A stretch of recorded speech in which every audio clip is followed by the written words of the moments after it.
¿Ustedes se han preguntado alguna vez por qué ese pescador a 50 metros saca un pez tras otro, mientras su agujero parece un pozo sin vida? Les aseguro que no es suerte. Es porque él sabe algo que el 90% de nosotros ignora. Hoy vamos a hablar del error más común y más costoso en la pesca sobre hielo. La forma en que elegimos y, sobre todo, preparamos nuestro agujero. Les prometo que al final de este vídeo verán cada superficie helada con otros ojos. Van a entender por qué sus jornadas a veces terminan en 0 capturas. La razón por la que no pican está, literalmente, bajo sus pies, y comienza en el momento exacto en que encienden el taladro. Así que, díganme en los comentarios ahora mismo, ¿creen que todo se reduce a encontrar la profundidad correcta? Permítanme decirles que están muy equivocados. La pesca en hielo es un juego de paciencia, pero también de estrategia pura. El error del que vamos a hablar hoy no es sobre el cebo, ni sobre la línea, ni siquiera sobre el equipo que usan. Es un error de procedimiento, de mentalidad. Es una costumbre tan arraigada que la hemos heredado de nuestros padres y abuelos sin cuestionarla. La creencia popular dice: llega al lugar, busca un buen sitio, haz un agujero y empieza a pescar. Suena lógico y directo, ¿verdad? Pues esa lógica es precisamente la trampa. Durante años hemos asociado la acción de taladrar con el inicio inmediato de la pesca. Nos gana la ansiedad. Queremos tener la línea en el agua lo antes posible. Y esa prisa, amigos, esa impaciencia, es la que espanta a cada pez en un radio de varios metros antes de que tengamos la oportunidad de presentar nuestro cebo. Para empezar, tenemos que entender la ilusión del sonido. Nosotros, como seres terrestres, estamos acostumbrados al ruido que viaja por el aire. Escuchamos el motor del taladro y pensamos: bueno, es ruidoso, pero no es para tanto. El problema es que el pez no vive en nuestro mundo. Vive en un mundo acuático donde el sonido viaja casi 5 veces más rápido y con una intensidad mucho mayor. Pero lo peor no es el sonido que oímos nosotros, es la vibración de baja frecuencia que se transmite a través del hielo. Imaginen que la capa de hielo es la piel de un tambor gigante. Cada giro de la cuchilla de su taladro no es solo un ruido, es un golpe seco y potente a ese tambor. Y ese golpe retumba por todo el ecosistema que hay debajo de ustedes. Para un pez, ese estruendo no es un simple sonido molesto. Es el equivalente a un terremoto. Es una señal de peligro inminente, una advertencia de que algo grande y violento está alterando su entorno. Nosotros lo ignoramos, pero para ellos es una sirena de alarma que grita: ¡huye ahora mismo! Ahora, profundicemos en el verdadero villano de esta historia: la vibración. El sonido aéreo del motor se disipa con relativa rapidez, pero la vibración que transmiten al hielo es otra cosa completamente distinta. Piensen en esto por un momento. Cuando golpean el hielo con la bota, la vibración se puede sentir a metros de distancia. Ahora multipliquen esa energía por la de un taladro a motor, ya sea de gasolina o eléctrico, que está perforando activamente una capa de hielo sólida. Esas ondas de choque no se detienen en la parte inferior del hielo. Se transmiten directamente a la columna de agua. El agua, al ser incompresible, es un conductor de vibraciones increíblemente eficiente. Esas ondas viajan hacia el fondo, rebotan y se expanden en todas direcciones. Un pez, a través de su línea lateral, es un detector de vibraciones ultrasensible. Es su principal herramienta de supervivencia para detectar presas y, más importante aún, depredadores. Lo que para nosotros es solo el trabajo de hacer un agujero, Para ellos es una serie de explosiones sísmicas que saturan sus sentidos y activan su instinto más primario: escapar. Entonces, ¿cómo reacciona un pez ante esta avalancha de ruido y vibraciones? La respuesta es simple y brutal para nosotros: huye. El instinto de un pez no es la curiosidad. No se acerca a investigar qué es ese ruido ensordecedor. Su cerebro reptiliano solo tiene dos opciones ante una amenaza tan abrumadora: luchar o huir. Y como nosotros somos una amenaza invisible y desconocida, la única opción lógica es la huida. Los peces más grandes y cautelosos, que son a menudo los que buscamos, son los primeros en irse. Se alejarán decenas de metros de la fuente de la perturbación y no volverán en mucho tiempo. Los peces más pequeños y jóvenes podrían quedarse cerca por un tiempo, pero estarán en un estado de alerta máxima, totalmente inactivos y con el apetito suprimido. Así que, cuando taladramos y bajamos el cebo de inmediato, lo estamos presentando a un desierto o a una población de peces completamente asustados. Estamos pescando en el epicentro de una zona de desastre que nosotros mismos hemos creado.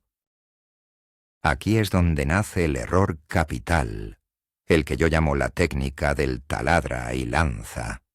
Es lo que hace el 90%, si no más, de los pescadores. Llegan, eligen un punto que parece prometedor, encienden el taladro, hacen el agujero, lo limpian y, en menos de 2 minutos, ya tienen la línea en el agua. La emoción y la anticipación nos ciegan. Creemos que cuanto antes esté el cebo abajo, más posibilidades tendremos. Pero la realidad es exactamente la contraria. Cada segundo que ganamos en rapidez, lo perdemos en efectividad durante la siguiente hora. Es una acción contraproducente. Imaginen a un cazador que, antes de sentarse en su puesto, dispara una bengala y grita para anunciar su llegada. Es absurdo, ¿verdad? Pues eso es, metafóricamente, lo que hacemos cada vez que aplicamos la técnica del taladra y lanza. Estamos anunciando nuestra presencia de la forma más ruidosa y alarmante posible al mundo que intentamos pescar con sigilo. Y el asalto a los sentidos del pez no termina con el taladro. Hay otro factor que a menudo pasamos por alto: el problema de la sombra. Una vez que el agujero está hecho, una columna de luz brillante penetra en el mundo oscuro y silencioso bajo el hielo. Los peces son extremadamente sensibles a los cambios de luz, ya que a menudo indican la presencia de un depredador aéreo, como un pájaro. Si nosotros nos paramos directamente sobre el agujero, nuestra silueta bloquea esa luz, creando una sombra enorme, inmóvil. Para un pez que mira hacia arriba, esa sombra que aparece y desaparece es una bandera roja gigante. Es el perfil de un depredador. Si a esto le sumamos las vibraciones de nuestros pies caminando alrededor del agujero, estamos confirmando todas sus sospechas. No solo ha habido un terremoto, sino que ahora hay una criatura grande y amenazante acechando justo encima. Incluso si algún pez se hubiera quedado cerca después del ruido del taladro, la aparición de nuestra sombra es, con frecuencia, el golpe de gracia que lo hará desaparecer. Mucha gente ha oído hablar del periodo de calma. Es esa idea de que hay que esperar un poco después de hacer el agujero. Pero aquí hay otro error común: la subestimación. La mayoría piensa que con 5 o 10 minutos es suficiente. Hacen el agujero, preparan sus cañas, se sirven un café y luego empiezan. Creen que han sido pacientes. La realidad es que 5 minutos no son nada. Para que el entorno acuático se recupere de una perturbación tan violenta, se necesita mucho más tiempo. Los peces que huyeron no van a dar la vuelta y volver corriendo en cuanto el ruido se detenga.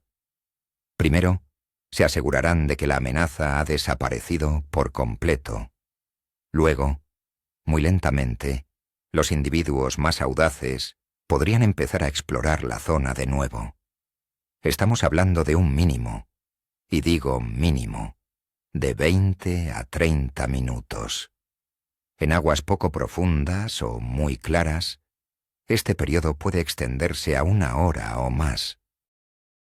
Pensar que con 5 minutos basta es como esperar que un pueblo se recupere de un terremoto en lo que tardas en tomarte un café. Es simplemente irreal. Entonces, si la estrategia de taladra y lanza es un fracaso, ¿cuál es la alternativa? La respuesta es la estrategia del profesional, que yo llamo el sistema de rejilla. Este enfoque cambia por completo la filosofía de la jornada de pesca. En lugar de pensar en un solo agujero, piensas en una zona de pesca. En lugar de reaccionar, planificas. El sistema de rejilla consiste en hacer todo el trabajo ruidoso al principio, de una sola vez, y luego dejar que la zona se recupere por completo, antes de siquiera pensar en poner una línea en el agua. Es un cambio de mentalidad de cazador impaciente a trampero paciente. El trampero no persigue a su presa haciendo ruido. Prepara sus trampas en silencio y se retira, permitiendo que la presa vuelva a su comportamiento natural y caiga en ellas. Nosotros debemos hacer lo mismo. Nuestra trampa es un agujero tranquilo y asentado, y nuestro éxito depende de nuestra capacidad para prepararlo sin que la presa se dé cuenta de nuestras intenciones. El primer paso del sistema de rejilla ocurre antes de que el taladro toque el hielo. Se llama planificar la zona. Al llegar al lugar no corran a taladrar en el primer sitio que les parezca bueno. Tómense un momento, observen. Si tienen una sonda o un mapa de profundidades, úsenlo para identificar una zona prometedora, no solo un punto. Busquen una estructura, un cambio de profundidad, una punta sumergida. Una vez que tengan esa zona, que puede ser de, digamos 20 por 20 metros, visualicen dónde van a querer pescar. Planeen una serie de agujeros, quizás de 5 a 10, distribuidos por esa zona.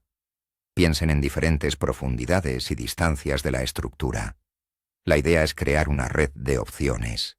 Y lo más importante, decidan cuál será su primer agujero, cuál el segundo, y así sucesivamente. Esta planificación inicial es crucial, porque una vez que empiecen a taladrar, el tiempo para pensar en silencio se habrá acabado. Es un trabajo de estrategia, no de fuerza bruta. Ahora viene el segundo paso, la perforación concentrada. Una vez que tienen su plan, es hora de hacer todo el ruido de una sola vez. Van a taladrar todos los agujeros que planificaron, uno tras otro, sin pausas largas. Empiecen por el agujero que está más lejos de donde creen que está el mejor punto, o por el que está en la dirección del viento. De esta forma, el ruido y los restos de hielo se alejarán de su zona principal. Muévanse de forma eficiente de un punto a otro y hagan todo el trabajo sucio. Sí, van a hacer un ruido tremendo. Sí, van a espantar a todos los peces de la zona. Pero esa es precisamente la idea. Están concentrando toda la perturbación en un breve periodo de tiempo. En lugar de causar pequeños terremotos cada hora al decidir moverse y hacer un nuevo agujero, están provocando un único gran terremoto al principio de la jornada.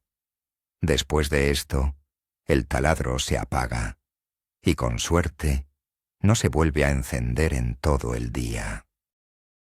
El ruido ha terminado. El tercer paso es uno que muchos olvidan, incluso si intentan ser sigilosos: la limpieza de los agujeros. Después de taladrar, cada agujero está lleno de hielo picado y nieve. Sacar eso con la cuchara también hace ruido. El hielo raspando contra los bordes, el chapoteo del agua, todo suma. Así que, inmediatamente después de la perforación concentrada, limpien todos los agujeros que han hecho. Háganlo de forma rápida y sistemática.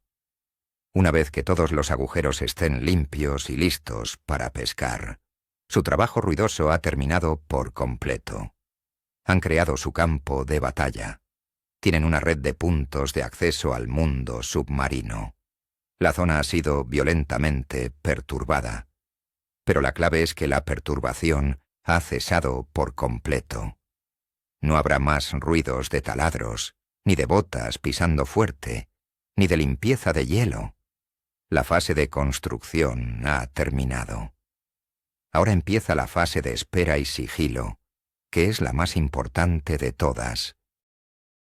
Y esto nos lleva al paso 4, el más difícil para un pescador impaciente, la retirada estratégica. Una vez que todos los agujeros están perforados y limpios, tienen que hacer algo que va en contra de todos sus instintos. Tienen que alejarse. No se queden junto a los agujeros. No empiecen a preparar sus cañas allí. Cojan sus cosas y retírense a una distancia prudencial, digamos unos 20 o 30 metros. Este es el momento de servirse ese café, de montar el equipo, de charlar con su compañero. Deben dejar la zona de pesca completamente en paz, sin sombras, sin vibraciones, sin presencias. Le están dando al ecosistema el tiempo que necesita para recuperarse. Los peces que huyeron notarán el silencio prolongado. La ausencia de amenaza les dará confianza para regresar a sus zonas de confort, que son precisamente las estructuras que ustedes han decidido pescar. Este periodo de calma, de al menos 30 minutos, es la inversión más rentable que harán en toda la jornada. Es la diferencia entre pescar en un lugar asustado y pescar en un lugar activo. Aquí es donde la tecnología moderna, como una sonda de pesca, se integra perfectamente en esta estrategia. El error común es usar la sonda inmediatamente después de hacer el agujero. Taladran, meten el transductor y se frustran al no ver nada. Claro que no ven nada, acaban de espantarlo todo. Con el sistema de rejilla, la sonda se usa después del periodo de calma. Una vez que la zona ha reposado durante media hora, se acercan sigilosamente a su primer agujero, bajan el transductor y observan. Ahora sí, lo que vean en la pantalla será un reflejo real de lo que hay debajo.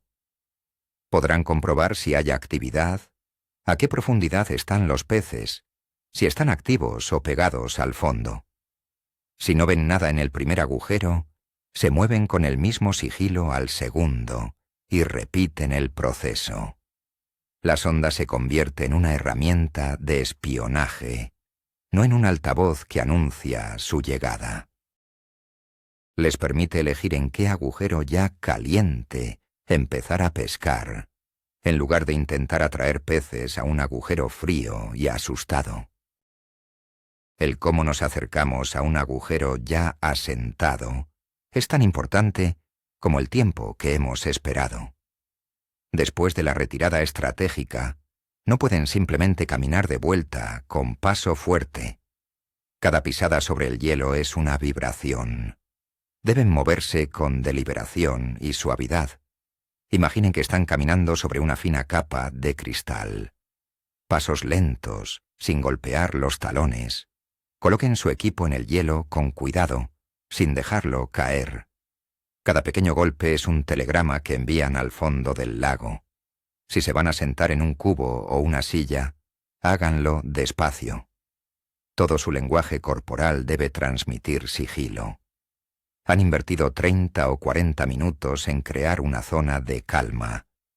No lo arruinen en los 10 segundos que tardan en llegar al agujero. Este nivel de detalle puede parecer exagerado, pero en la pesca, y especialmente en la pesca sobre hielo, los detalles marcan la diferencia entre un día memorable y una frustración total. Una vez que están en posición, comienza la verdadera pesca. Pescar la rejilla. Empiezan en el agujero que han elegido, ya sea porque la sonda mostró actividad o porque su instinto se lo dice. Pesquen en ese agujero durante un tiempo determinado, digamos 15 o 20 minutos. Si no obtienen resultados, o si la actividad cesa, no se queden ahí obstinadamente. No hagan ruido para llamar a los peces. Simplemente levántense con sigilo y muévanse al siguiente agujero de su rejilla. Como ya está perforado y limpio, la transición es completamente silenciosa. Pueden cubrir toda su zona planificada, probando diferentes profundidades y puntos de la estructura, sin hacer ni un solo ruido adicional. Esto les da una ventaja táctica inmensa. Están siendo móviles y proactivos, pero de una manera sigilosa. Están buscando a los peces activos en lugar de esperar pasivamente a que ellos los encuentren, y lo hacen sin delatar su posición con cada movimiento. Permítanme contarles una pequeña historia que ilustra esto a la perfección. Hace unos años, estaba pescando en un lago conocido por sus percas. Llegó otro pescador, un tipo con buen equipo, y se instaló a unos 100 metros. Él aplicó la técnica del taladra y lanza. Hizo un agujero, se sentó y empezó a pescar. Yo, por mi parte, dediqué 45 minutos a mi sistema de rejilla. Perforé 8 agujeros en un arco sobre una pendiente submarina. Los limpié y me retiré a comer un sándwich. El otro pescador no sacó nada durante esa primera hora. Estaba frustrado, se movía, hacía otro agujero cerca, más ruido. Mientras tanto, yo empecé a pescar mi rejilla en silencio. En el tercer agujero, encontré un banco de percas activas. En la siguiente hora y media, saqué 12 percas de buen tamaño. El otro pescador, que probablemente tenía un lugar tan bueno como el mío, solo sacó una pequeña. No fue por el cebo. No fue por la suerte. Fue porque él pescó en una zona de guerra y yo en una zona de paz. Ahora vamos a desmontar un mito muy extendido. La idea de que los peces se acostumbran al ruido. Algunos pescadores veteranos les dirán que no se preocupen, que después de un rato los peces vuelven o se habitúan a los sonidos de la superficie. Esto es una verdad a medias, y las verdades a medias son peligrosas. Es cierto que, con el tiempo, algunos peces pequeños o menos precavidos pueden regresar a la zona. Pero los ejemplares grandes y trofeo, los que tienen la experiencia de haber sobrevivido a depredadores, no funcionan así. Su instinto de supervivencia es demasiado fuerte. Ellos no se acostumbran al peligro. Simplemente lo evitan. Asocian esa zona con una amenaza y la abandonan. Así que, cuando alguien dice que los peces se acostumbran, en realidad lo que está pasando es que los peces de calidad se han ido, y solo quedan los más jóvenes o desesperados. Si su objetivo es la cantidad por encima de la calidad, quizás esa lógica les sirva. Pero si buscan peces de buen tamaño, deben asumir que no se acostumbran, sino que huyen. Una pregunta que surge a menudo es si el tipo de taladro marca la diferencia. ¿Es un taladro manual más sigiloso que uno a motor? La respuesta es sí, pero no tanto como creen. Un taladro manual genera menos ruido aéreo, lo cual es bueno. Sin embargo, sigue generando una cantidad inmensa de vibración al cortar el hielo. Quizás el terremoto es un poco menos intenso, pero sigue siendo un terremoto. Además, los taladros manuales suelen requerir más movimiento por nuestra parte, más pisadas y reajustes, lo que añade vibraciones. Los taladros eléctricos modernos son más silenciosos que los de gasolina. pero su acción de corte sigue siendo la fuente principal de la perturbación. La conclusión es que, independientemente de la herramienta que usen, el principio fundamental no cambia. La perforación es un acto violento para el entorno. Por lo tanto, la estrategia del sistema de rejilla y el periodo de calma son igual de válidos y necesarios, ya sea que usen un taladro manual de su abuelo o el último modelo eléctrico del mercado. Es importante también considerar cómo esta estrategia se adapta a las diferentes especies. No todos los peces reaccionan igual. Por ejemplo, la perca y otros ciprínidos suelen ser peces de banco y algo más curiosos o tolerantes. Pueden regresar a una zona perturbada con más rapidez que otras especies. Sin embargo, un lucio o una trucha grande son depredadores solitarios y extremadamente cautelosos. Su supervivencia depende de su capacidad para detectar el peligro. Una perturbación fuerte puede hacer que un gran lucio abandone su puesto de caza durante horas, o incluso todo el día. Por lo tanto, si su objetivo son estos grandes depredadores, la disciplina del sigilo y la paciencia es aún más crítica. Deben alargar el periodo de calma. Deben ser aún más cuidadosos en sus movimientos.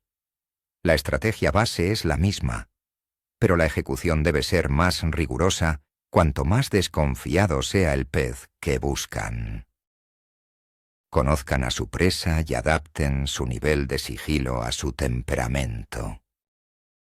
La profundidad del agua también juega un papel importante. Muchos pescadores creen que si están pescando en 10 o 15 metros de agua, el ruido de la superficie importa menos. Esto es un error. Si bien es cierto que la intensidad del sonido y la vibración disminuye con la distancia, el efecto sigue siendo significativo. De hecho, en aguas profundas, la vibración puede viajar aún más lejos horizontalmente. La principal diferencia es el impacto de la sombra y la luz, que es mucho menor. En cambio, en aguas poco profundas, de 2 a 5 metros, el problema se magnifica. Cada sonido, cada vibración, cada sombra, tiene un impacto directo e inmediato en los peces. Pescar en aguas someras requiere el máximo nivel de sigilo. Aquí, el sistema de rejilla no es solo una buena idea. Es prácticamente la única forma de tener éxito de manera consistente. En estas condiciones, un periodo de calma de menos de 1 hora es, a menudo, una pérdida de tiempo. Finalmente, todo esto se reduce a un cambio psicológico fundamental en nosotros, los pescadores. Debemos pasar de una mentalidad de cazador a una de trampero. El cazador es activo, busca, persigue y a menudo hace ruido en el proceso. El trampero, en cambio, es paciente, metódico y se basa en el conocimiento del entorno y el comportamiento de su presa. Prepara el terreno con antelación y luego espera. La pesca en hielo exitosa es 90% trabajo de trampero. La preparación silenciosa de su zona de pesca es la parte más importante de su jornada. La emoción no debe estar en hacer el agujero, sino en acercarse sigilosamente a ese agujero 1 hora después, sabiendo que lo han hecho todo bien. Bajar el cebo en un entorno tranquilo y esperar esa picada que es casi una certeza, no una esperanza. Es un cambio de juego total. Dejan de depender de la suerte y empiezan a crear sus propias oportunidades a través de la estrategia y la paciencia. Así que, como han visto, el mayor error en la pesca sobre hielo no es el cebo que usan, ni el color de su señuelo, ni siquiera la ubicación exacta que eligen. El error es el ruido, la vibración y la impaciencia. Es tratar el hielo como si fuera una plataforma inerte, cuando en realidad es un amplificador gigante que transmite nuestro más mínimo movimiento al mundo de abajo. El giro de tuerca, el momento ajá de todo esto, es el siguiente. Dejen de pensar en hacer un agujero para pescar. Empiecen a pensar en preparar una zona de pesca. El cambio es sutil en palabras, pero es gigantesco en resultados. Esto transforma su enfoque por completo. Ya no son ustedes los que persiguen al pez con un taladro. Son ustedes los que preparan el terreno con inteligencia. Dejan que la naturaleza se calme y luego cosechan los frutos con el sigilo de un depredador. Les agradezco enormemente que se hayan quedado hasta el final. Si esta idea les ha volado la cabeza, o si por el contrario creen que es una exageración, quiero saberlo. Dejen un comentario aquí abajo. ¿Van a probar esta técnica la próxima vez que salgan al hielo? No olviden darle a me gusta si aprendieron algo nuevo, y suscríbanse para no perderse más secretos que marcan la diferencia. Buena pesca, y nos vemos en el próximo vídeo.